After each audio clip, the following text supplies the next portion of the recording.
It's the early 2000s. The album Songs About Jane has hit the Billboard charts and stole the hearts of fans around the world. Maroon 5 is reaching an extraordinary level of fame, and yet the founding drummer is silently struggling with his physical and mental health.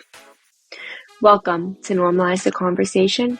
I'm your host, Francesca Reicherter, and today I'm joined by the founding drummer of Maroon 5, current mental health professional and advocate, and author of Harder to Breathe, a memoir of making Maroon 5, losing it all, and finding recovery, Ryan Dusick.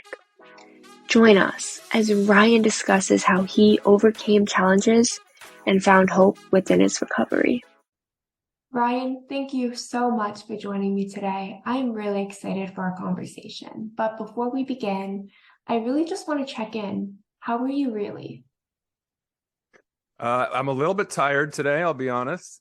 It's been a whirlwind of late. I've been doing some more speaking gigs. I just, in the last couple of weeks, traveled to Austin for the South by Southwest Festival.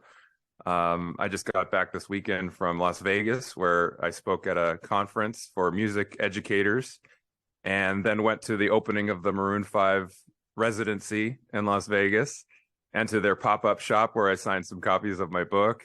And just getting back into my work week now, where I'm actually, I spoke just last night as well at Book Soup in Hollywood, kind of a conversation between two authors. And today I have a bunch of clients after this, so it's a lot, but it's all exciting stuff. It's a good way to be exhausted. Definitely. You have so much going on. How do you maintain your mental health in the midst of all of that? Well, I'm at that point right now where things are ramping up and I'm having to really exercise the practice what I preach, right? Because, when I was on the road back in 2002, 3, 4, I didn't have many coping skills for the demands that were being presented to me. And I really did suffer as a result. I ended up breaking down over time, and that led to me having to leave the band. At this point in my life, I have a lot more coping skills, a lot more knowledge and understanding about self-care and how to, how to set boundaries, how to find the time and the ways to make sure that I'm advocating for myself and taking care of myself.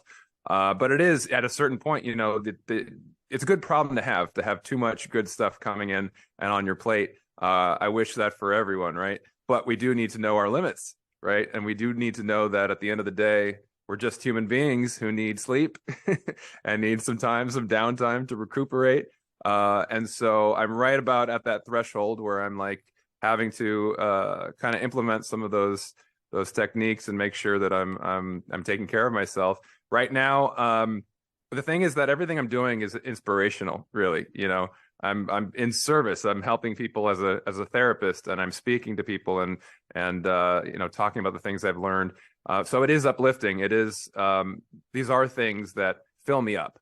But at a certain point, again, once you pass a certain threshold, even things that fill you up can be depleting, right? So it is a challenge, and but I know that I'm up for the challenge this time. It's hard to turn things down when they sound exciting, but you can do everything. You just can't do everything at once, right?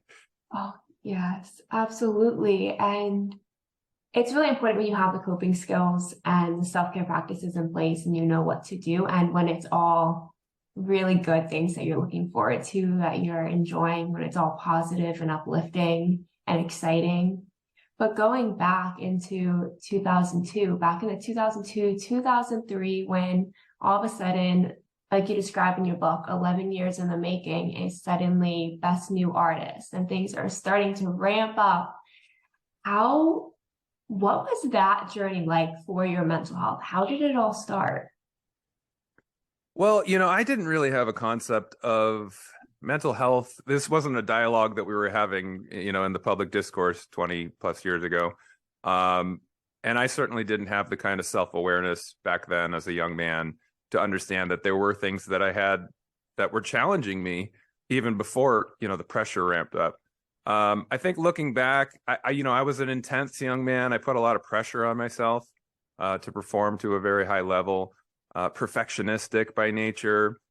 Sometimes it would come out in obsessive compulsive kind of behavior, trying to control things that are really beyond my control. And I think that I'm also, I think by nature, I've realized that I'm an introvert, but I'm also an extrovert at times. But in those days, I was more introverted, and I think I need downtime. I need time to recuperate. Being on all the time is a challenge for me. Being around people and having to kind of show up and be your best self 24/7 can be exhausting. And so that wasn't a major problem for me for a long time in the band because, we went on the road in 97 for about 6 months, and that was challenging for me. It was tiring, and I felt myself getting a little worn down. But it didn't get to the level where we were having a lot of success and it becoming presenting a real problem for me until we were a couple of years into touring on the album Songs About Jane in 2002 and 3. We were just working that album nonstop, going around the country over and over and over again, and then eventually going overseas. And then we had a hit, and then we had a platinum record, and then we were, playing The Tonight Show and Saturday Night Live and going to London and Tokyo and everywhere you could imagine. And that's when it really became challenging for me because all of that internal pressure that I put on myself, all of the ways in which I was living already at 10 was just kind of thrust over the top by the external pressures that were now put on the band and that I didn't really have much control over. I couldn't say I need a self-care day, or anytime I would say I need a week off or a month off, they'd say sure, but then now the record's coming out in Australia and we need to go there for a week, and now this next single is coming out in South America and we need to shoot a video and go do press. And so they're really just, it kept going and going, and I kept sort of compartmentalizing until I couldn't compartmentalize anymore. It just came bubbling to the surface in the form of this really a nervous breakdown. It was a physical breakdown, but at the time, that's kind of how it manifested. But really looking back, I can see how it was mind, body, and spirit. It was my whole constitution. It must be really difficult when you're going and going and going and you have no chance to slow down. You don't really have that control. You don't have the control to say, like you said, I need that month off. I need a day. I need to just rejuvenate, recuperate, get myself together for a second and catch my breath. And as someone who you said really liked having control and needing that piece of control, kind of losing really any sense of control over your schedule and where you need to be and how you need to behave. Because when the world's looking at you, you have to have that smile on your face, right? You have to seem like everything's okay all the time. So to go from needing control to suddenly having no control, I can't imagine how debilitating that must have felt. Yeah, it's an overwhelming feeling. In psychology, we refer to something that's a common occurrence called learned helplessness, and this happens with children a lot, where they have, as a child, you don't have any options. You have to do, you're subject to the whims of your parents up until a certain age, and when you don't have any autonomy or can't remove yourself from a toxic situation, you learn that basically nothing you can do is going to have any effect. And so you just feel totally helpless and defeated. And that can have a real effect on your psyche. I think that's at a certain point, that's what kind of settled in for me. What, not as a child, but in the position of doing what I had dreamed of doing. And that's what was kind of like a mind F. I don't want to use profanity for me, because it was like, this was the thing that we had been dreaming of for years, was reaching this level of success and having the world noticing our music and having these opportunities to perform on big stages and meeting our heroes and doing all these wonderful things. And yet at the same time, I felt like I had no control over anything, that I had no autonomy. I couldn't really make a decision for myself in terms of what was best for me. And so I really felt helpless and kind of beat down. And that was another element to it. It was because, my body was breaking down. That was the very tangible thing that was happening. But there was a deeper down feeling that I couldn't keep up with all of the demands, and therefore felt kind of defective. Yeah. What was that defining moment for you when you realized that I can't keep going like this? I can't keep doing it this way? Well, I do remember one moment in particular that stands out in my mind because there were a lot of those moments where we'd be in the middle of a tour and just kind of like trying to keep spirits up. Let's keep going. We got another couple weeks on this tour, and then we'll have a few days off before the next one. And then we'd get handed an itinerary and realize, oh man, there's another 6 months of this, and I would just get kind of dejected and very mixed emotions, excited, but also just feeling kind of beaten down. And in 2004, when the single This Love was blowing up all over the world and we were traveling overseas, and I was very jet lagged and getting physically exhausted and mentally and emotionally worn down. I remember we played a show in Milan, Italy. I think we were there actually to do Total Request Live, the MTV TRL Milan, which was a huge show at the time, and they had the whole what do you call it, not the quad, and it was in Italian, the piazza right in front of the Duomo, and it was packed with Maroon 5 fans with all of these placards. And so just a bizarre, surreal moment of realizing how big we were overseas at that point. And we played a show that I felt really didn't go well for me because I was tired. And I just remember we were in a van on the way to the airport, international airport. I don't know where we were going from there, but it was one of those days, and I was feeling tired and worn down, and they handed us the new itinerary. We were supposed to have a month off, and now that month was filled with a trip to Australia or Japan or whatever it was, and really now it was down to a few days that we'd have in LA back home to try to rest and recuperate, and I just hit the wall at that point. It was really kind of my breaking point. And I remember being at the airport in Milan and just kind of hunched over right in the middle of the international terminal with a backpack on and my head down, and people just walking by me on either side of me all around, going to their flights around the world, and very cinematic in my memory. I think the other guys in the band knew that I was not in a good place, and they just kind of left me there and didn't bother me. And I think Jesse even took a picture of me, and there's a picture of me somewhere in that position, huddled in the middle of the international terminal with a backpack on and just feeling totally broken. So that was the moment that stands out in my mind as kind of the breaking point. It has to be so surreal when suddenly everything you dreamed of is finally happening, and yet it's just too much. I know for me personally, I'd experienced similar, where last year I was flying across the country every week, and I just was like, this is what I want to do. I'm so excited. I love it. And yet I was never in the same time zone for long enough to just readjust my schedule to figure out when to sleep or what time it was, and feeling completely overwhelmed and just shutting down. And I know for me, that resulted in a lot of anger toward myself for not being able to handle what I had been dreaming of, what I've been working for the past decade. And I'm curious for you, what was that kind of feeling like when you got to that point? And, it seems like everything's happening and you're sitting there head down in the middle of the airport, like, this is just too much. I definitely resonate with that, the anger toward myself. Wondering why I couldn't hack it, feeling like a failure. I think, the psychology is so complicated to a certain extent. If you fixate on the negative, it can be a self-fulfilling prophecy. I don't know how much it was that and how much of it was inevitable just in terms of the demands that I was under and having that level of challenge in my life.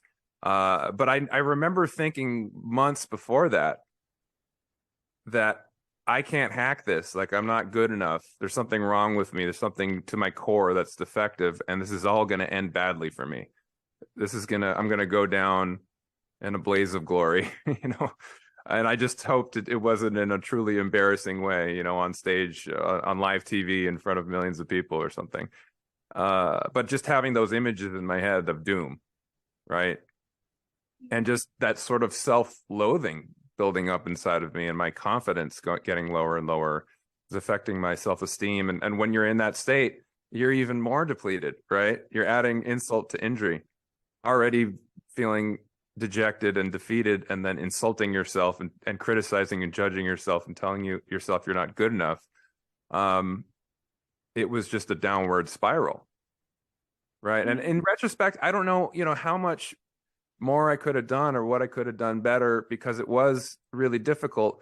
But I just know that in a lifestyle like that's inherently overwhelming and unbalanced, the least I probably could have done and would do differently now is to try to create some balance within that unbalanced lifestyle, to take whatever moments I had to myself, to center myself, to rest, to meditate, to prioritize just basic human needs in terms of my diet and exercise and connection with my fostering my relationships, communicating my feelings, talking to people about what I was going through and being vulnerable and not bottling it all up, sharing those feelings when I was feeling beaten down. And there's so much I could have done and have learned that I can do now this time around, if things do become that intense. Which again, it doesn't obviously take away the challenges of life, because life always presents challenges. But I think that the difference is not seeing those challenges as threats, just seeing them as what they are, challenges and opportunities to grow and learn about ourselves and find ways to be our best self, which doesn't mean always being perfect, expecting ourselves to be like always on a 10 and the absolute utmost of our potential. It's just our best self is the best that we can provide in that moment in the context of taking care of ourselves. It is. And it's such a shame that we often don't see that. And that self-criticism. I mean, I heard a statistic like 80% of our thoughts are automatically negative. So we're constantly criticizing ourselves and telling ourselves everything that's wrong with us, making that self-fulfilling prophecy happen, and beating down on ourselves worse and worse, and seeing all these challenges, like you said, as threats is so exhausting and overwhelming and debilitating and frustrating. It becomes too much, and learning how to reframe it is everything. When did that kind of shift happen for you, when you were able to reframe challenges from threats to opportunities to grow? It took a long time for me. We learn things in our own time, and I really suffered after that breakdown for about a decade. When I left the band, I lost kind of my whole sense of identity. My whole self-definition was kind of wrapped up in that life and who I was. And I'd been working towards that for over a decade. And so I didn't really know who I was if I wasn't the drummer in Maroon 5. And then everything I was doing, I was comparing to that life, and to what they were still doing. They were still out there having hit records and big tours. And I was back home feeling sorry for myself. So there was depression. There was the grief of that loss, which was a process I had to go through. And I was self-medicating with alcohol and medicating, going to doctors and, being prescribed whatever I thought would be the fix, but not really willing to do the work or to change anything, really, just kind of stuck in this loop of feeling sorry for myself. And it was a process I had to go through. And really the difference in terms of being able to reframe all of it for myself started when I went into recovery for alcoholism. Quitting, that sort of pattern of escape of the feelings and avoidance of the things that made me uncomfortable. I was also deeply into a pretty severe anxiety disorder at the time. Panic attacks pretty much daily. When I wasn't drunk or on a pill or something, I was extremely anxious, even agoraphobic, had a hard time going out into the world. So when I got that dependence out of the way, when I had to sit with the feelings, it was very difficult at first. It was challenging. It was terrifying. But relatively quickly, I learned that it wasn't impossible and that it was something that I could manage. And that when something terrifying presented itself and I was able to sit with it, sit with the pain, sit with the discomfort of anxiety, and just walk through it and find ways to cope with it that were healthier. Within a month or two, I felt empowered by that process. And I realized that I had things to offer and things to do in this life that were important enough to stop running away from the things that scared me, right?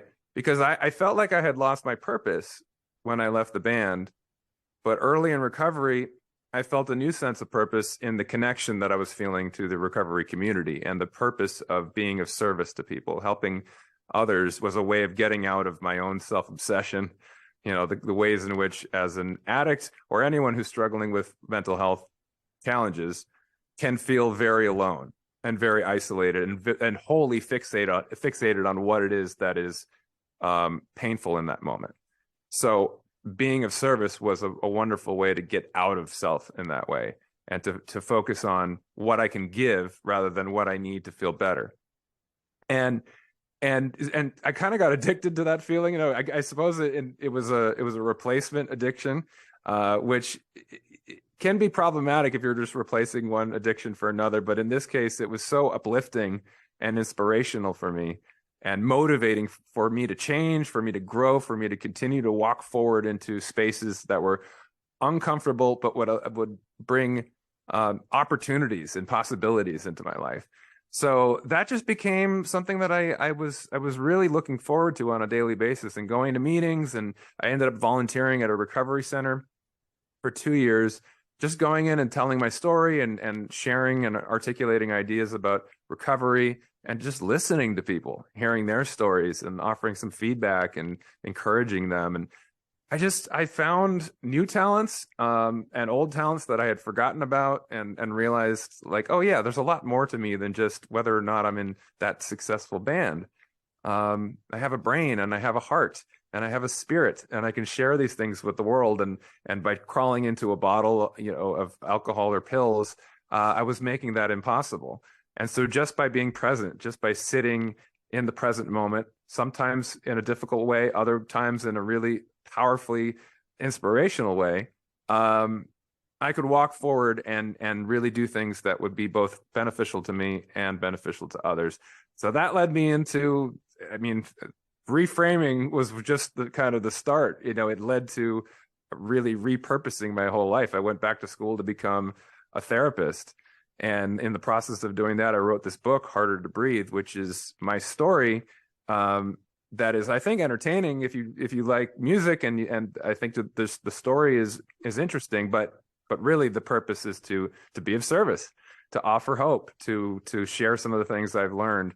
And so reframing just turned into this whole new mission for me, where I'm speaking about mental health and how my life has been changed forever.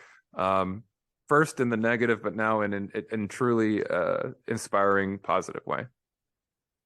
Ryan, you are absolutely incredible. I remember reading through your book and feeling so connected to that idea of working so hard endlessly for something that you want, building your whole identity around it, figuring out who you are and who you want to be, and everything starting to work and it going well, and feeling,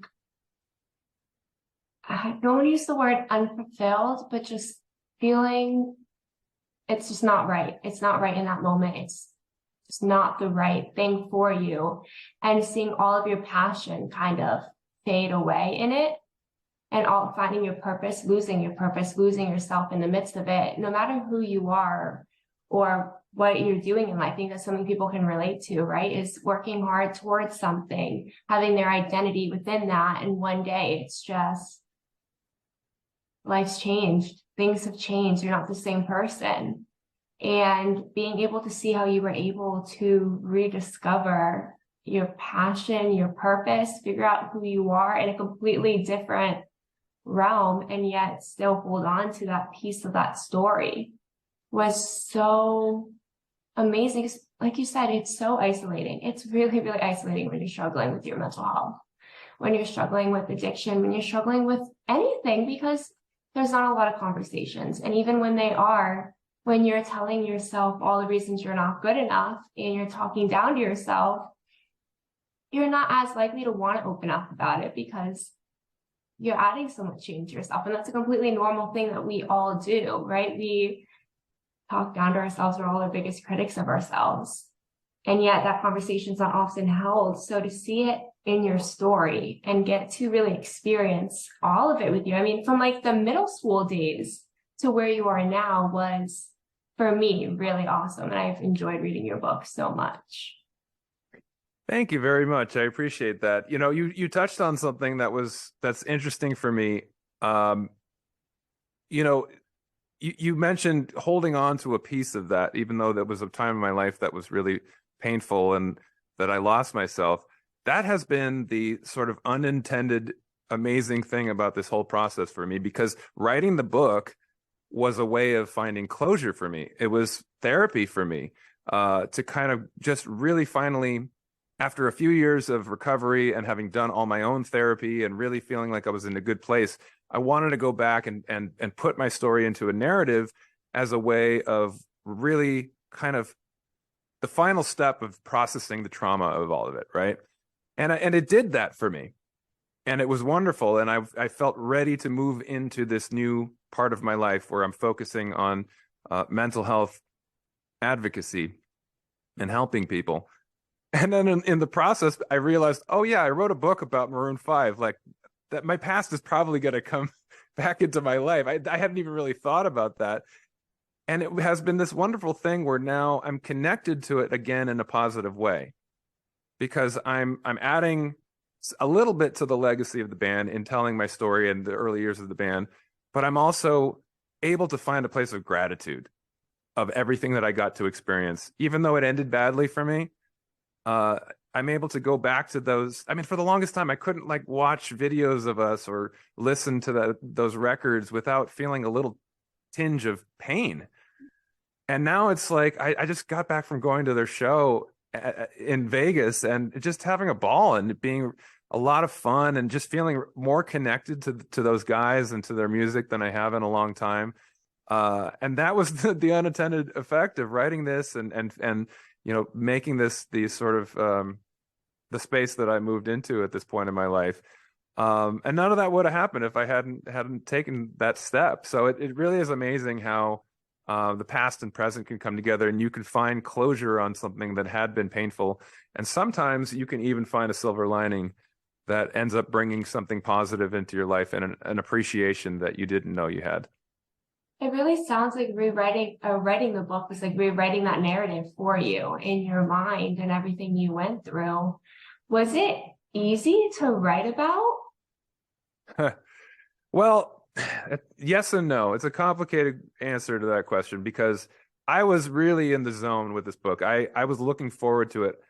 I would go to bed every night, you know, at a point where I had been working on it so much that I couldn't see straight and I was stumped. I was like, I don't know what to do with this section. And then I would wake up every morning and I was like, I got it.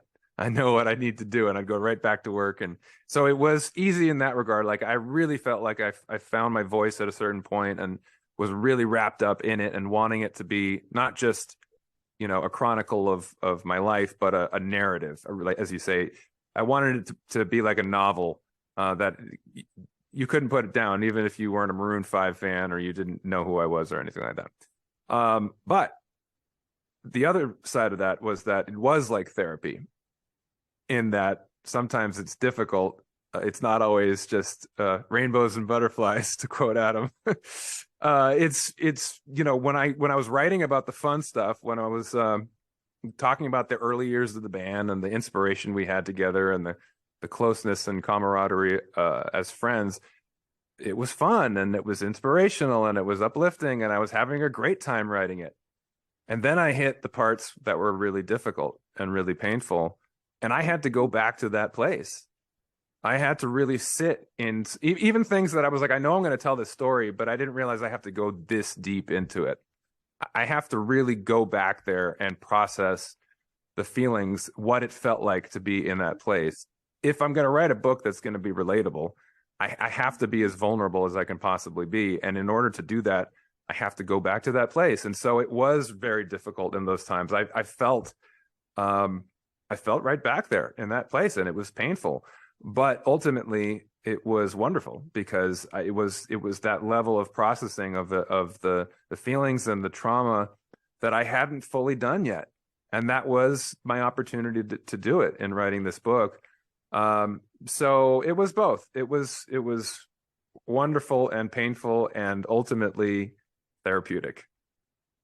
I love that. I mean, in that book, you could really feel what you were feeling. I remember reading about how when you were first not going on tour and you went home and having that conversation with Adam and saying, like, I don't want you to do this without me, Mm. right? And kind of feeling that and what that was like to have to admit that I can't do it and I'm not right here, right now, and able to do it, but I really want to. And that like heart-wrenching moment of seeing the amount of pain you were in, both mentally and physically from what you were going through, as well as from watching this chapter of your life starting to get to an end. Yeah, it was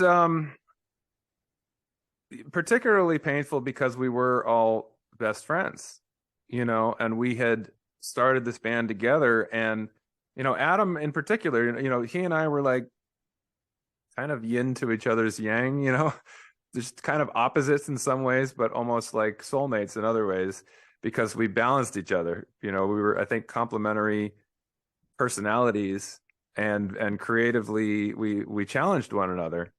Um, he was kind of the impulsive but extremely inspired natural talent, and I was kind of more focused and organizational and perfectionistic. And I think that we balanced each other out in a really beautiful way.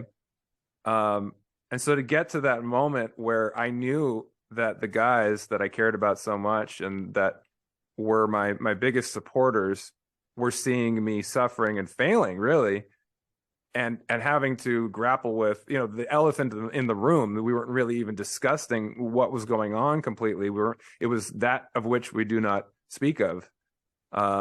Just kind of pretend like it's not happening. But I knew deep down inside, they all were like, what's going on with Ryan?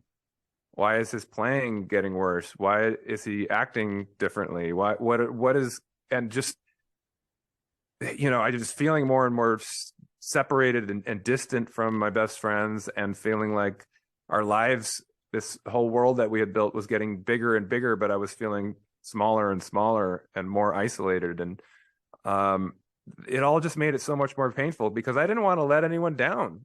I didn't want to let my buddies down. We were like, four and then five guys that were off on a mission in the army together, really fighting a battle. And I didn't want to let them down any more than they wanted to let me down. I didn't want to let my family down. I didn't want to let myself down. And yet I felt like I was letting everyone down. So that just made it that much more difficult, and more of the reason I think why I was able to sort of push it down and compartmentalize for such a long time. It wasn't something that happened in one night. It wasn't something that happened on one tour. It wasn't even something that happened in one year. It happened over a matter of a few years. And during that whole time, just pushing it down and just pretending like maybe if I just pretend this isn't happening, it'll go away.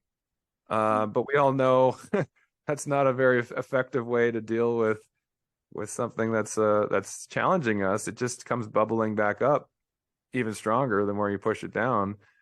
And in that moment, there was just no denying it anymore. So that's what made it so hard. Yeah, it's terrible when you're pushing something down for so long, just like stay down beneath the surface a little bit longer, let me get through. And suddenly it comes up. It all comes up and you can't push it down any longer. And getting to that point a lot of people aren't able to really admit that to themselves because it's terrifying. Like, let's be honest, it's completely terrifying and overwhelming. And it's not what you had planned. And when it's not what you had planned, that's a lot to just admit to yourself, and let alone be able to admit it to other people and have a conversation. And not only did you have to admit it to yourself, you had to be able to admit it to your band and then to basically the entire world. How did you get to that point where you were able to come to terms with it and have a productive conversation and kind of be able to transition through it? Well, it wasn't really my choice, when I left the band. Ultimately, I would have just tried to keep pretending like I could deal with it and push it down, and even though I knew that it wasn't working, and ultimately the band had to make the decision to move on. I would like to think that I handled it with grace, but I don't think I really did. I was in a place of pain, and I was just desperate, and I don't, we didn't really have a productive conversation about it. I mean, Adam kind of just had to make the managerial decision at a certain point to say, this isn't sustainable anymore and we need to move on. And I held on to anger, I think, for a while. But I think deep down inside, I was more angry at myself than I was at them. I couldn't really blame them, There were ways in which I thought they could have handled it better too. I mean, we were all young men in our 20s, and what did we know? We didn't have, a ton of emotional maturity, or none of us had gone through anything like this before. But I knew deep down inside, like this was painful for them too. This wasn't something that they were just like, oh yeah, we'll find another drummer and that'll be great. We were brothers. We had started the band together. We'd been together for over a decade. So it wasn't easy for them either. And I knew that. But it took time. It took time to be able to put that all into perspective and to realize that, things would never be the same as they were. You don't know that you're in the good old days when you're living them, right? But over time, I think, time heals all wounds to some degree. And I'm in a place now where I feel connected to Adam in a positive way. We're not obviously as close as we were when we were making music together all the time. But I'm happy for him and he's happy for me. And when we talk, it's a beautiful thing. And I'm always happy to see the guys when I get the chance to. And I would love to have more productive conversations with them at this point in our lives. I hope that our lives do in some ways have opportunities to be more entwined again in one way or another.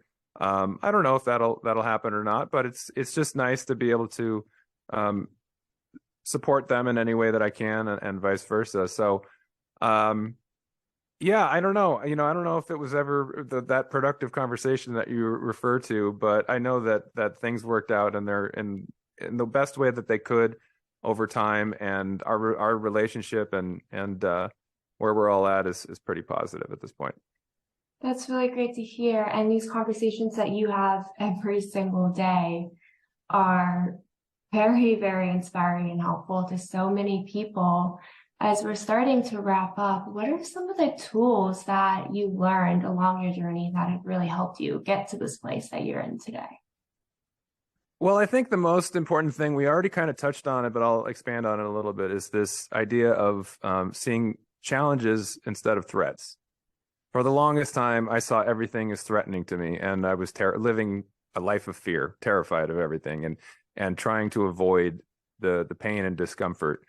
And I think the remedy for that is having a mindset of growth, right? It's for me, it's been just being open to the possibilities that come with challenges, not threats, right? Because most things in life are surmountable. I mean, if it's a genuine threat and you have to run away from it, that's a legitimate thing if there's a lion chasing you. But most of the times when we have anxieties, there's no lion chasing us, right? There's just something that's intimidating to us or makes us feel nervous or scared, or and when we walk towards those things, for me, that's been the most powerful thing. at a certain point, I realized when I walked towards those things, I would be able to sit with it. And the next time I did it, it wasn't as scary. It wasn't as intimidating. And I would do it a little bit better than the first time. And that was empowering. And it made me realize I want to do these things that make me uncomfortable. And I want to, just kind of push myself into spaces that offer those kinds of opportunities. And that just doing that every day, just without any master plan of what that would lead me to, it just kind of propelled me forward into the next indicated action each day. It's like, oh, that thing seems a little bit scary. Let me do that. Let me walk into that space. And then all of a sudden that meant I was sober. And then I did that another day. And all of a sudden that meant I was doing something fulfilling, being of service to other human beings in a helpful way. And I did that for a few more days. And all of a sudden I was in grad school, getting a master's degree in clinical psychology. And I just kept doing that. And then all of a sudden I was writing a book and I was a therapist. And then all of a sudden I was speaking in front of people and talking about mental health. And so you get the idea, the pattern here. There was no master plan. It was just the next indicated action, just walking into those spaces of discomfort, instead of running away from the anxiety, and just being open, having a mindset of growth. This is not going to kill me. It's actually something I can learn from. And in learning from it, I'll grow. And that leads to ultimate fulfillment and contentment in life, which is so much greater than any immediate high that I could feel in this moment. And so I just been holding on to that feeling, chasing that feeling, and it hasn't steered me wrong so far. I don't know. I can't speak for the future, but I have a feeling that if I maintain that mindset, it'll continue to bring me into places that are purposeful, meaningful, and fulfilling. There's so much power in a growth mindset and learning to look for all the opportunities to grow, even in the hard times and mistakes in the face of so much unknown. I mean, the world has had so much unknown happening for so long, and learning to look at it from a sense of growth, of opportunity, instead of dread and this debilitating fear is beyond incredible. Ryan, you are amazing. As we wrap up, what's one last piece of advice you would like to share with our audience? I think if I would go back and give my younger self some advice, there's one thing that I would tell myself, and so I'll say this. Stay teachable. I think one of the things that challenges us most as young people in our teens or 20s is the pride of youth, which can cause us to be defensive. We don't want to feel like we're not good or feel invalidated, or we already are so judgmental of ourselves that we don't want to hear that from others. It's anything that could be perceived as criticism. So oftentimes we get defensive and we don't take in information that could actually be helpful. I know I can only speak for myself, obviously. That was the place that I was in when I was 18, 19, 20 years old. And the advice I would give my younger self is, sometimes criticism is helpful. Sometimes there are things to learn that would actually aid me in my journey. If I hadn't been so closed off to some of those things, I might have avoided some of the pain that came from not learning those lessons earlier in life. So stay teachable. Be open to the idea that it's okay to not have all the answers. It's okay that I don't know everything and that I'm not perfect at everything yet. Life is a process and a journey in which we're constantly integrating new information into the way that we're living our life. And so if you're open to that information, if you're open to those opportunities for learning and growth, it's only going to benefit you that much more. It's okay to not have all the answers. I wish I had known that when I was just a few years younger. Ryan, thank you so much for joining me today. Thank you so much for listening to Normalize the Conversation. Don't forget to subscribe, rate, and review.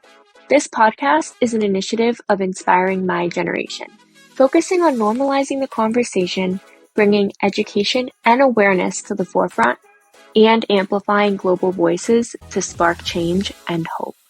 Inspiring My Generation is a 501c3 nonprofit organization on a mission towards suicide prevention through awareness, conversation, education, and support. Connect with us on Instagram at Inspiring My Generation and visit our website inspiringmygeneration.org to learn more about our work and how you can make a difference.